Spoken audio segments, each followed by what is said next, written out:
Good morning, Aiken High. I'm Samadi Ra. And I'm Kayla Washington. This week, we take a look at Women's History Month, return to 5 days, and student seating. Live from the Hive, it's AHS News.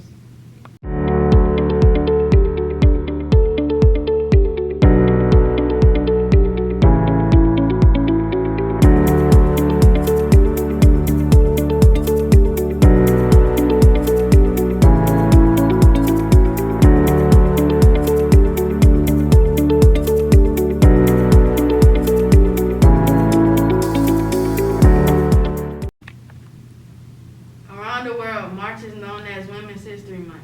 Here are our Lady Hornets with more information. March is an incredible month for women's history. At Aiken High, teachers and students touch base on their experiences as women. One of the things that I particularly love is that I get to be a mother. I have 2 children, and that has just been one of the greatest blessings of my life. To me, is to be able to do stuff. It means a lot to me, to be honest, because on my side, my family is mainly women. So we are also all very independent women. So it's just a long line of women that are very independent, and I've always enjoyed it, and that's what it meant to be. I am proud to be one. I actually enjoy the fact that every day that we get to be in this world, that we're actually more comfortable with whatever we do as women. You know, it's interesting to reflect back on how far women have come and the challenges they faced over the years, and how we're in a position now where we're very lucky that, you know, so many women have kind of paved the way for us to be able to live the lives that we live and, you know, have the advantages that we have, because, you know, 100 years ago, women were still fighting and being granted the right to vote. And then from there, you know, we see what kind of lives we live.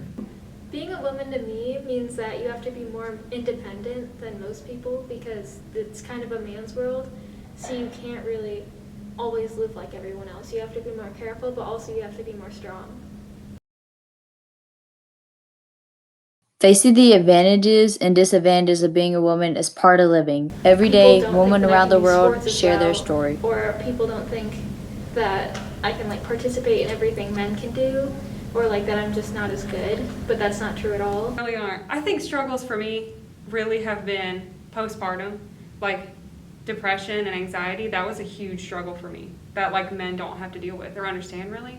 Yeah. I mean, obviously being catcalled and stuff, like I've dealt with that before, and that's annoying, especially like in college and stuff. But now I think my biggest thing is being a mother. Like it's hard, even though it's one of my proudest moments, it's still something that, you know, men don't understand or relate to. In some ways it's easier, but like you can't always go out in the street at night, or you're gonna get catcalled. You just know that stuff like that is gonna happen, and you have to be careful. But because of that, I feel more strong, and I feel like I'm a more independent and proud person because of that. Both Miss McMillan and Miss Long went into more depth on the struggles of being a teacher and a woman. Definitely a balance, especially as a working mother. You know, that you have your home life and then the school, like we have school life, you know, and so we have our kids here, and then we have our kids at home, and so there is definitely a balance there, right? Outside of work itself, for us, I mean, in the corporate world and, you know, kind of in professions other than teaching, I think women have to deal with other kinds of struggles as far as like pay equality and things like that. Having kids, I mean, we're set back a year because of maternity leave, so that's different. So I think there's a couple here, and they've been teaching the same amount of time, but the male makes more because she's had 2 kids, right? Yeah. So she was set back 2 years. So her pay didn't do that annual increase. So that's an issue, I think. Yeah, and I mean, we lose a year of experience just because we have a kid. We know how we feel, and we don't like feel scared to express how we feel. So it's okay to talk about things, and I think that makes me proud because we're secure in, you know, how we feel and what we want to do and say. So I think that also helps. And I think that makes me proud. Yeah. Just be respectful to women. That's it. Just like be respectful. Aiken County Public Schools decided to lead the hybrid model to return to a 5-day schedule. Here are a few words from our Aiken High staff and students on their experiences during the past 2 weeks of school.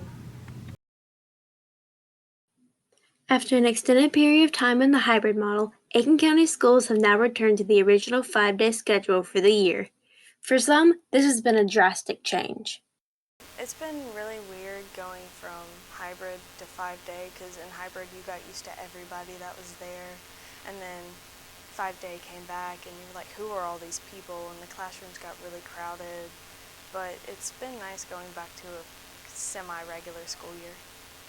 I would say that it's been both stressful but also somewhat of a relief in many ways. I think that the 5-day model, of course, is what I obviously prefer, and I know that a lot of students have been somewhat apprehensive about it, but it's at the same time I've been kind of happy to be back a little bit to normal. So. It's a little bit different. Now y'all are coming in the cafeteria, so it makes it a little easier on school food service because y'all are here versus running up and down the hallways, trying to get to the tables and all. The change back to the 5-day model has had both positive and negative impacts on the faculty, staff, and students. Here are some of the pros and cons of returning to 5 days.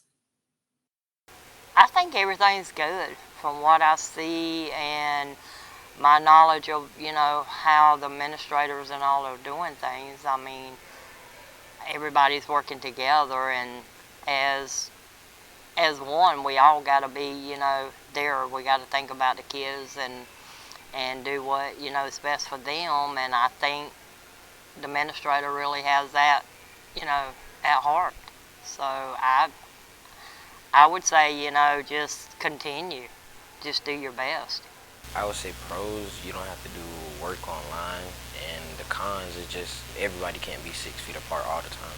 Everybody being so close together and not spaced out. Probably the speed that it happened. It was kind of hard to plan, and then you didn't know when it was going to happen. Then when it did happen, it was just trying to come up with a smooth transition, not only for yourself but also for the students, and to make sure that everybody kind of knew what they were supposed to do. Just knowing the possibility that it's not going to stay that way. Just knowing that it could potentially change. You have to kind of look at it that we're trying to get back to normal. I know that's hard to adjust, after almost a year, but, everyone needs to get back to some kind of normal. And to me, the 5 days with the kids in school would be the normal. While school attendees around the district focus on readjusting, a few elements of the hybrid model have been missed by teachers and students.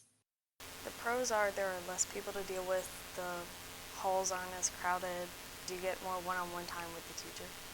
I definitely felt like having the Friday was very, very helpful for me being able to give feedback to students, me being able to give more time to actual individual work with students. With less students in the class, there were more people that, I could come around and, actually talk to individual students a lot more than I could with, twice the amount of students. I think there was give and take to everything. So whatever amount of work I had to do, even if I had Friday to work with, without students, I still had other things to do. So it kind of balanced out in the long run.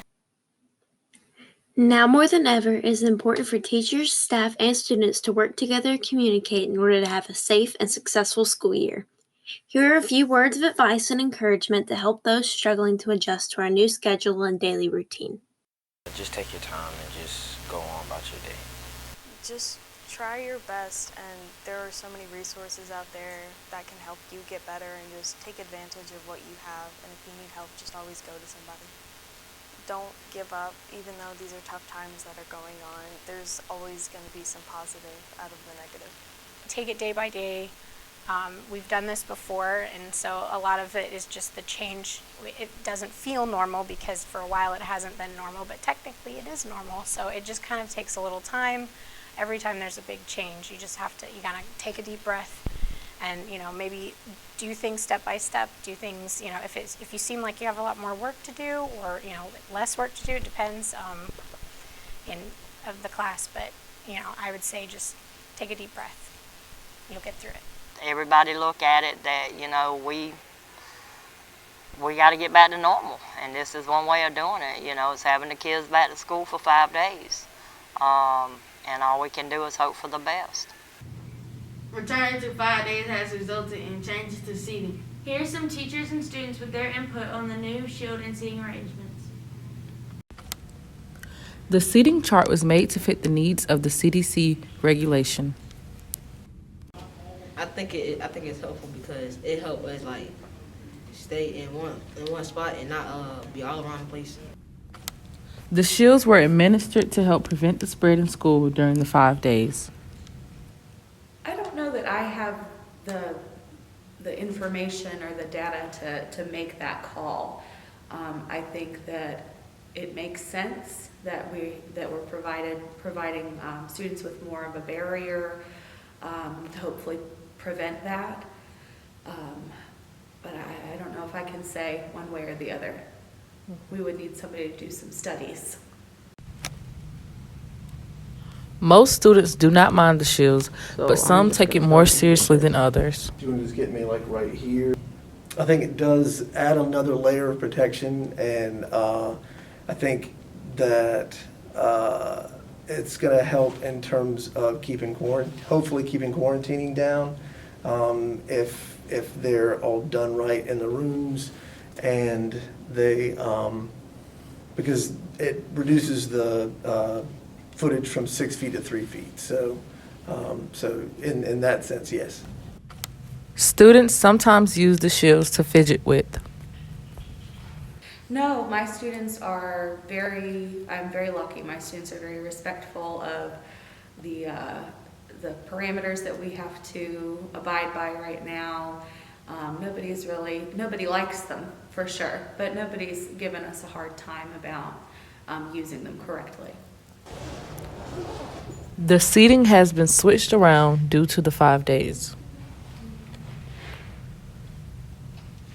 Well, for me, it's completely different because my class sizes are fairly small to begin with, but because I teach mainly juniors and seniors.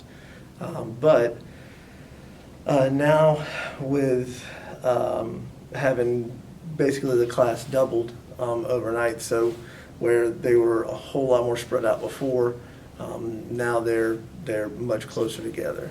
So we could have basically one person per table before, and now there's at least 2 per table. So. And now for this week's announcements. Any students who would like to sign up for after-school tutoring, please do so during class changes. Attention seniors, if you would like help with the Rotary Scholarship, please sign up in guidance. There will be Papa John's Pizza sold every Friday during all 3 lunches, $2 a slice or $11 a box. Proceeds benefit Aiken High Athletics. Aiken High football program is hosting a delicious fundraiser. The football program will be selling mini bun cakes for $5 each.